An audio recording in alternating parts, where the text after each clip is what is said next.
tire. Tire, mec, tire.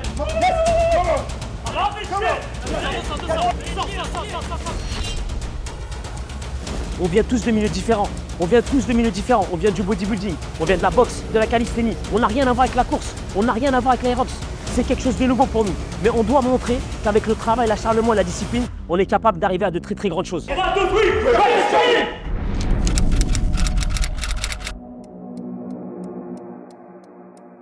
Alors l'aérox, c'est un format qui prend de l'ampleur depuis quelques années, mais surtout ces 2 dernières années, qui est une course de 8 km. Chaque kilomètre, il y a une station.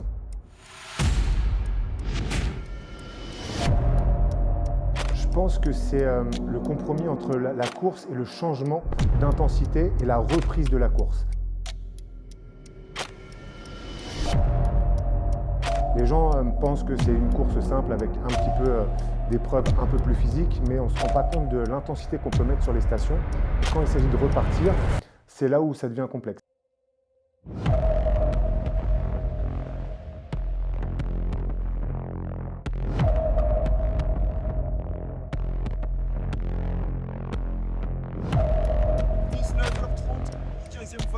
Il y a l'engouement, le stress positif, donc on a une tendance à vouloir se surpasser. À l'approche de la compétition, c'est un mélange d'excitation, de crainte et de volonté de vaincre. Alors la hype, je pense qu'on est tous un peu pressés, excités de commencer cette aventure tous ensemble et de se donner à 200%. Je me sens bien, calme, mais demain, dès que ça va commencer, dès que je vais passer la ligne de départ, il n'y aura personne qui pourra m'arrêter. Je vais tout donner. L'objectif, c'est que je donne le maximum. C'est moi qui va grappiller les dernières secondes pour le finisher. C'est terminé. Alors pour cette équipe, il y a différents membres qui ont chacun un peu leur spécificité. Ce qui est intéressant d'ailleurs dans le projet, c'est réunir des athlètes de différents horizons pour créer une équipe et performer dans un sport qui n'est pas du tout le leur. Par contre, c'est vrai que c'est des gens qui sont déjà dans l'équipe assez forts, qui pratiquent la musculation, donc ils ont une base de force.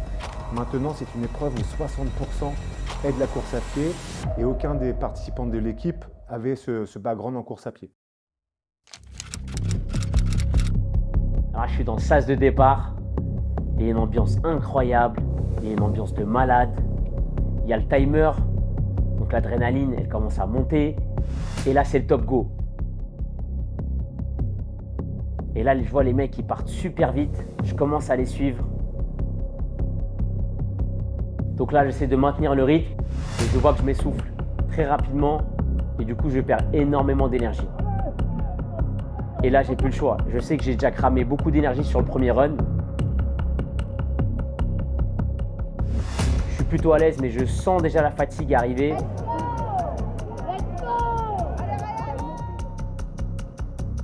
Et puis sur les 600 derniers mètres, je regarde même plus l'écran, je tire et je ferme les yeux. Et là, tout d'un coup, je vois Ryan arriver, je vois les super essoufflés, je ne l'avais jamais vu dans cet état. Et il crie mon nom. David! David! Ah, je le vois là, ça commence à me booster, je commence à bouillonner. Je rentre dans la zone, je tape la main, et cette main-là, ce claquement de main, c'est indescriptible. Et là, je ressens une adrénaline. Je fais ma course super à l'aise et là, j'arrive au sled push. J'ai 2 allers-retours de 12,50 m. Je sens que la charge n'est vraiment pas pareille qu'à l'entraînement. Alors, je commence à pousser. Je sens que mes jambes sont tétanisées. Mais j'ai qu'un objectif, c'est terminer cette station parce que je ne dois pas décevoir l'équipe.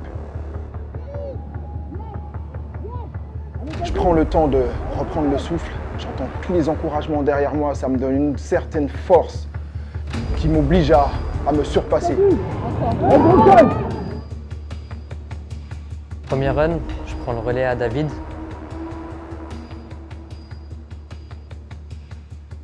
Je finis ce premier run. Je suis un peu essoufflé, mais je suis assez à l'aise et je sens que je peux envoyer sur le sled pull. Donc j'arrive au sled pull, je me place devant la corde, et j'ai 2 allers-retours de 12,50 m à faire.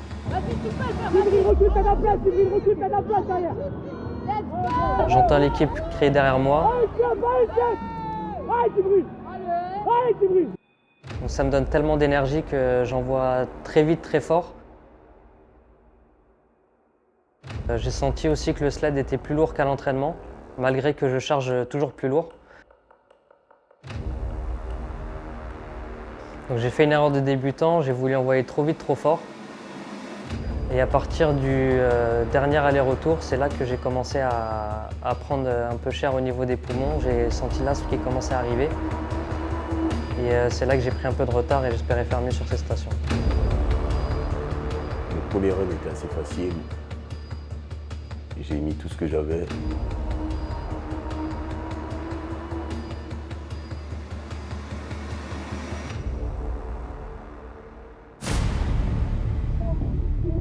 Ensuite, je suis arrivé aux burpees.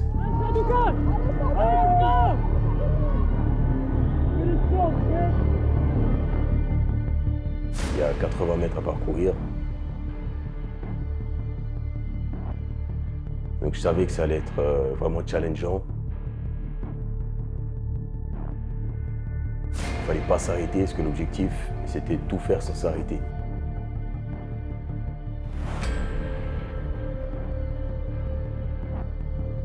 Et les burpees, c'était difficile. Mais j'ai réussi à faire le job correctement. Alors au deuxième run, mes jambes sont congestionnées. Mais j'arrive enfin à la station de rowing. J'ai 1000 mètres à faire. Je tire, je suis assez à l'aise avec les encouragements de mon équipe au début des premiers mètres. Arrivé aux 500 mètres, là je ressens une grosse fatigue. Malgré les encouragements de mon équipe, j'arrive pas à aller au bout avec la même vivacité que les premiers mètres. Mais je continue car j'ai pas le choix. Alors je sors du rowing, je suis super fatigué, mais je sais que le chrono il tourne. Donc je prends tout le reste de l'énergie que j'ai en moi pour taper dans la main de Djibril.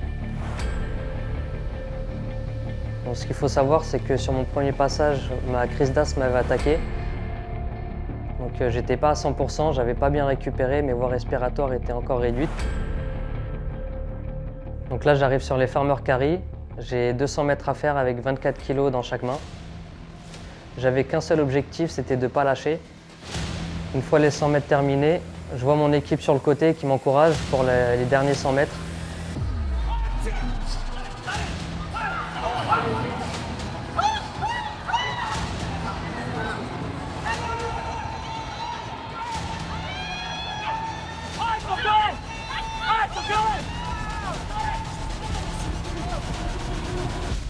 Le deuxième run était beaucoup plus difficile, vu que je n'avais pas bien récupéré du premier.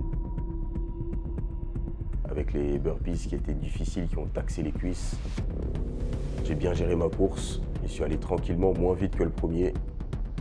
L'objectif c'était de ne pas s'arrêter, d'arriver aux fentes et de les dominer. 100 mètres sans s'arrêter.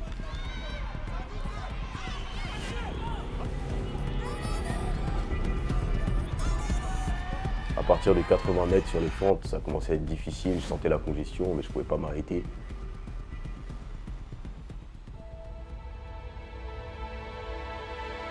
J'ai fait le nécessaire, je suis arrivé jusqu'au bout. Par contre, à la fin, j'avais les cuisses en feu pour aller passer le relais. C'était très difficile de courir, mais j'ai fait le nécessaire. Ah! Come on! Come on! Fuck yeah! Et je sens que c'est la fin. Donc check la main, j'ai pas le choix, j'y vais. Je suis plutôt à l'aise sur le deuxième run. Il y a aussi l'engouement, il y a l'excitation d'arriver sur la station des wall balls. Et là j'envoie les wall balls, ils passent assez facilement. Et là je sens mon cœur qui commence à s'emballer. On n'a rien à voir avec la course, on n'a rien à voir avec l'Aerox. C'est quelque chose de nouveau pour nous. Mais on doit montrer qu'avec le travail, l'acharnement et la discipline, on est capable d'arriver à de très très grandes choses. Je vois David, je vois Djibril, je vois Sadoukan, les trois gars ils sont autour de moi. En fait je pense à une seule chose, genre c'est la dernière rep, le ballon qui tombe au sol et franchir la ligne d'arrivée.